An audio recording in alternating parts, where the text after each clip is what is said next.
Frida Kahlo, Mexican painter. Born on July 6, 1907, just 3 years before the Mexican Revolution began.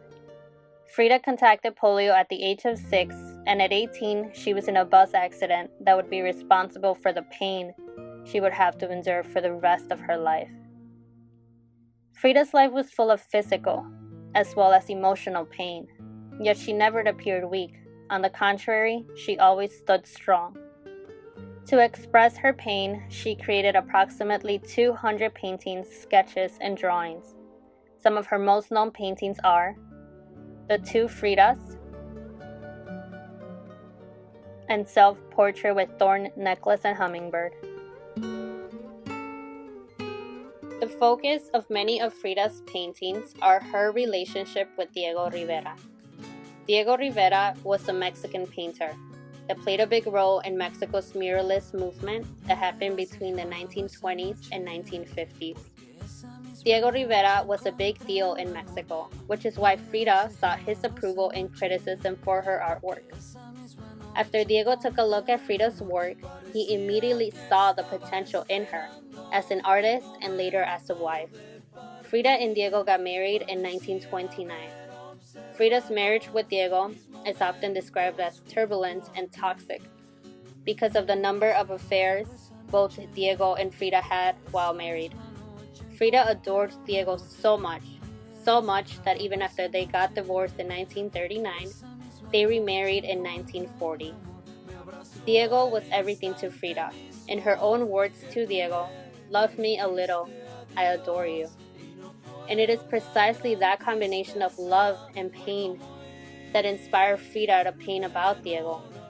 In the center of Frida's 1949 painting titled The Love Embrace of the Universe, the Earth, Mexico, myself, Diego, and Señor Xolos, is Diego and Frida.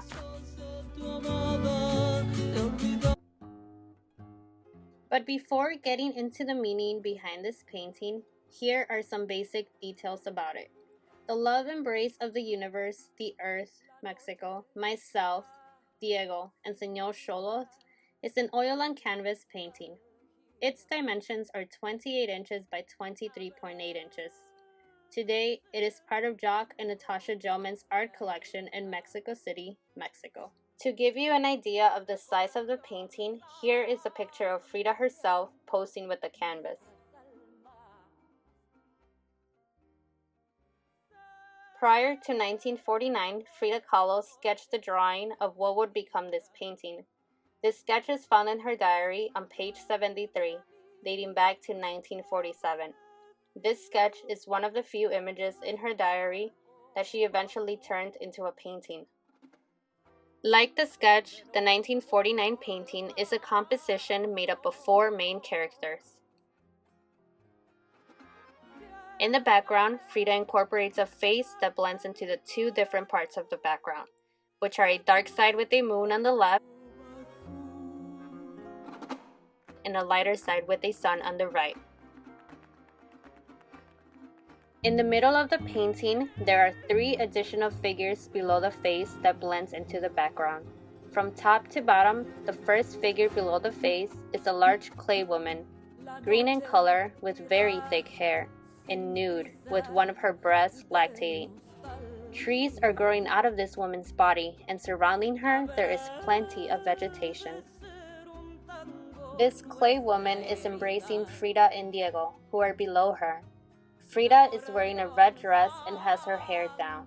If you look closely, you can see there are tears running down Frida's face. Frida is holding Diego in her arms. In this painting, Diego is nude and has a third eye in his forehead. Diego is holding a flame in his hand. Unlike her sketch, Frida includes a 5th figure, which is a brown dog below Diego. The dog is actually laying down in one of the 2 hands that bring everything together at the bottom of the painting. There is a dark brown hand on the left side and a light green hand on the right side of the painting that bring everyone and everything in the painting together. 2 hands are also intertwined with roots that appear to come from the bottom of the painting. So what is the love embrace of the universe, the earth, Mexico, myself, Diego, and Señor Xolos about? Well, the easiest way to understand everything that is going on in the painting is this way. Imagine you are Frida Kahlo. It is 1949. You are married to Diego Rivera. Actually, you just married Diego Rivera for a second time in 1940. You are still deeply heartbroken by all the miscarriages you've had. You ache for children, for Diego's children. The pain of not being able to bear children cuts you deeper than the physical pain from your leg. You love Diego so intensely, but he doesn't care. He just had an affair with the known actress Maria Felix. Your health is getting worse. You should feel accomplished. You just got your membership approved for the Mexican Communist Party and you are in your home, Mexico. This painting is your way of saying, this is my life. Take a look at the bottom of the painting. Frida uses shape to create specific characters like the dog Señor Xolos that make up the iconography of this painting. Señor Xolos is a solo Itzcuintli dog, which in modern day is known as a Mexican hairless dog. This specific hairless breed has an ancestry that can be traced back to 3,000 years to the Aztecs. And that is precisely why Frida owned those type of dogs and why she included it in this painting. If you break down the word solo Itzcuintli into two different ones, Xolos and Itzcuintli, you get the meaning behind the word. According to Aztec myth, Xolos was an Aztec deity, the god of fire and the escort of the dead to the underworld. Itzcuintli is the Aztec word for dog, so together Solo Itzcuintli means the dog of the dead. Therefore, Señor Xolos, who is an actual dog Frida owned, represents death. Moving up, we have Frida Kahlo and Diego Rivera as the focal point of the painting. They are the emphasis. Frida Kahlo is wearing a red dress while Diego is nude and looks almost green in color. Such a juxtaposition of colors already lets us know there is some type of conflict between them. And we know that the conflict can be all the affairs they have behind each other's back. Yet Frida is still holding on to Diego. She's actually embracing him like a baby. Which makes sense if you take a look on pages 57 through 60 in her diary. On page 57 of her diary, she writes, "I'm not just your mother, I am the embryo, the germ, the first cell." On page 60, she writes, "Diego, my child," and then "Diego, my son."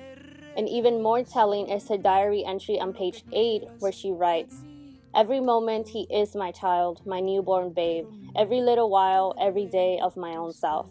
She sees Diego as her child because she can't seem to control him or even tame him a little, just like a spoiled baby and a mother. Yet Frida Kahlo isn't trying to belittle Diego by portraying him as a child. The third eye represents wisdom. Frida Kahlo always thought of Diego as wise and was greatly influenced by him. Diego is holding a flame in his hand, and it looks like Frida is getting burned by it and she is tearing up. What Frida was trying to convey with that is that the pain Diego caused her hurt her. In terms of the bigger picture, just like Señor Xolos represented death in Frida's universe, Frida represents women and Diego represents men. Moving even more up, there is a large green woman that embraces Frida and Diego and allows for vegetation to grow around them. This woman is Cihuacoatl. In Aztec mythology, she is one of the motherhood and fertility goddesses. The Aztecs viewed her as a warrior deity because she protected women who died at childbirth. Using what I mentioned before, Frida has multiple miscarriages, and a lot of people would even conclude that not being able to have children was Frida's biggest misfortune. So Frida includes Cihuacoatl to represent a protector and fertility in her universe. You can see that Cihuacoatl is a protector because she embraces both Frida and Diego and at the same time surrounds them with vegetation, and her breast is lactating, which points to fertility. Cihuacoatl really stands out in the painting because of the implied texture Frida gives her in order to resonate with the viewer. For example, look at the cactus. You can almost feel the spines on your hand. And moving to the top of the painting, we have a face. According to Sarah Lowe, who is the author of Frida Kahlo, an analytical study of her paintings, the face represents the universe. In Frida Kahlo's universe, that face also represents the earth and life. You can see that because this face has two hands that bring all the other elements of Frida's universe together while still holding on to her roots. In the background, we have some negative space, but we have two contrasting sides. We have the dark side on the left and the lighter side on the right. On the left, there is the moon, and on the right, there is the sun. Frida incorporates these to represent balance in her universe. So putting it all together, this painting focuses on all the elements Frida sees as important in her life. We have death being represented by the dog, Señor Xolotl. Diego represents men, Frida represents women. Together, they represent pain. Sivakol represents a protector and fertility. The earth represents life. The moon and the sun represents balance, and the two hands holding it all together is unity.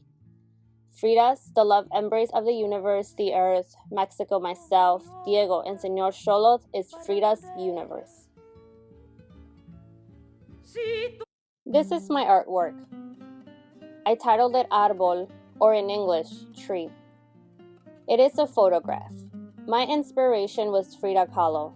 Frida Kahlo has actually been my idol for a while now. I just love how talented and strong Frida Kahlo was. I also really admire her because she was always proud of her roots and she really moves you to be proud of yours. For my artwork, I decided to paint my face and fill my hair with leaves to take a photograph. The final photograph shows me with branches in my face and my hair full of leaves. The reason behind this is that I wanted to portray myself as a tree. I kept looking at Frida's art and she always incorporates nature in some way, whether it is by depicting nature itself or by posing next to like a cactus. So I realized, why not become nature? That is what I did. I became a tree and I took a photograph with a very straightforward look that is supposed to mimic Frida's infamous stare. Frida was with nature, and this photograph shows I am with nature. Pero sabroso, yo soy como el chile verde, llorona picante.